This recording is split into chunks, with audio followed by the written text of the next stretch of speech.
खुदा यीशु मसीह का फजल आप सब सुनने वालों पर होता रहे, आमीन। पिछले एपिसोड में मैं नमक के ताल्लुक से बात कर रहा था। आज आगे बढ़ते हैं और कलाम मुक़द्दस की रोशनी में हम नमक के अहद के ताल्लुक से सीखेंगे। नज़र के तमाम चढ़ावों में नमक शामिल करना ज़रूरी था। जब हम अहबार की किताब के दूसरे बाब की 13वीं आयत को पढ़ते हैं तो वहाँ पर लिखा है, और तू अपनी नज़र की कुर्बानी के चढ़ावे को नमकीन बनाना और अपनी किसी नज़र की कुर्बानी को अपने खुदा के अहद के नमक के बगैर ना रहने देना। अपने सब चढ़वाहों के साथ नमक भी चढ़ाना। और जब हम गिनती की किताब के 18वें बाब की 19वीं आयत को पढ़ते हैं तो वहाँ पर भी कलाम मुक़द्दस के अंदर यूं मरकूम है, जितनी मुक़द्दस चीज़ें बनी इसराइल उठाने की कुर्बानी के तौर पर खुदा उनके हजूर गुजराने, उन सबों को मैंने तुझे और तेरे बेटे बेटियों को हमेशा के हक के तौर पर दिया। ये खुदावंद के हजूर तेरे और तेरी नस्ल के लिए नमक का दायमी अहद है। और फिर दूसरी तवारीख 13वां बाब उसकी 5वीं आयत को जब पढ़ते हैं वहां पर लिखा है, क्या तुमको मालूम नहीं कि खुदावंद इसराइल के खुदा ने इसराइल की सल्तनत दाऊद को और उसके बेटों को नमक के अहद से हमेशा के लिए दी है। नमक कदीम ज़माने में खाने की चीज़ों को महफूज रखने के लिए इस्तेमाल होता था। नजरानों और कुर्बानियों पर नमक छिड़कना खुदावंद उसके लोगों के दरमियान एक दायमी अहद की अलामत था। नमक का अहद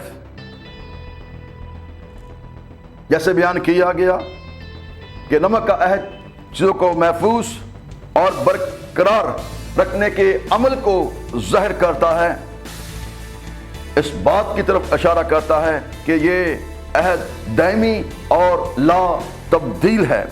खुदा का अपने लोगों के साथ जिंदगी भर का अहद जो उसके कवानीन और वादों और खुदा की जानब लोगों की फरमाबरदारी और वफादारी पर मबनी है। अहद का नमक एक ऐसा अहद जो दायमी और पक्का है, क्योंकि रोजमर्रा की खुराक का ये जरूरी हिस्सा है। इसलिए जब कोई किसी का नमक खाता तो वो उससे हमेशा वफादार रहता था, और ये वफादारी का अहद है। और इस वफादारी से मुनहरफ होना नमक हराम होने के मुतरादिफ है। इसीलिए जो कुर्बानी खुदा ने दी है, नमक इसका अहम हिस्सा होता था। वो नमक का दायमी अहद है जो आयात मैंने आपके सामने अहबार की किताब और गिनती की किताब से पढ़ी। दस्तरखान पर हमेशा नमक रखा जाता। कुर्बानगाह खुदा की मेज यानी दस्तरखान थी, और जिस तरह आप अपने दस्तरखान पर हमेशा नमक रखते हैं, इसी तरह खुदा चाहता है कि मेरे दस्तरखान पर भी नमक हमेशा रहे, जो नमक के अहद को जाहिर करता है। हिजकिय्याल 43वां बाब उसकी 24वीं आयत में लिखा है, اور تو ان کو خداوند کے حضور لانا اور کہن ان پر نمک چھڑکے اور ان کو سخت قربانی کے لیے خداوند کے حضور گزرانے۔ اسی لیے جس طرح انسان اکٹھے مل کر کھانا کھانے سے پہلے اپنے عہد کی تصدیق کرتے ہیں اور سارے کھانوں میں نمک استعمال کرتے ہیں، اسی طرح خدا بھی اپنے لوگوں کے نذرانوں کو قبول کرتے ہوئے اور ان کو اپنی قربانیوں میں کھلاتے ہوئے ایسا کرتا ہے کہ وہ ان کے ساتھ اور وہ اس کے ساتھ کھانا کھائیں۔ مکاشفہ 30 باب اس کی 20ویں آیت میں جب ہم اس بات کو دیکھتے ہیں لودیکیا کی کلیسیا کے تعلق سے، تو پر لکھا ہے، دیکھ میں دروازہ پر کھڑا ہوا کھٹکھٹاتا ہوں، اگر کوئی میری آواز سن کر دروازہ کھولے گا تو میں اس کے پاس اندر جا کر اس کے ساتھ کھانا کھاؤں گا اور وہ میرے ساتھ۔ اسی طرح وہ ان کے ساتھ اپنے عہد کی تصدیق کرتا ہے۔ ہیکل کے اندر نمک کی کوٹھڑی کا بھی ذکر کلام مقدس کے اندر ملتا ہے۔ عزرا 7واں باب اس کی 20ویں اور 22ویں آیت کا اگر آپ مطالعہ کریں تو وہاں پر صاف اور واضح طور پر ہمیں یہ بیان ملتا ہے، قربانیوں کے لیے نمک قربانی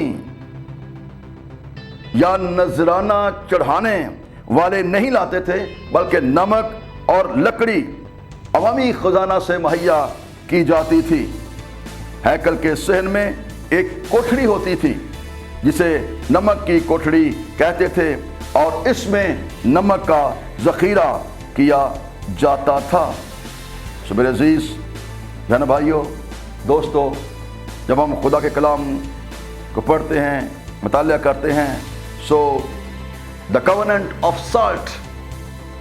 the covenant of salt is the covenant of love۔ نمک کا عہد جو ہے وہ محبت کا عہد ہے، and the covenant of love is the covenant of sacrifice۔ اور محبت کا عہد جو ہے وہ قربانی کا عہد ہے۔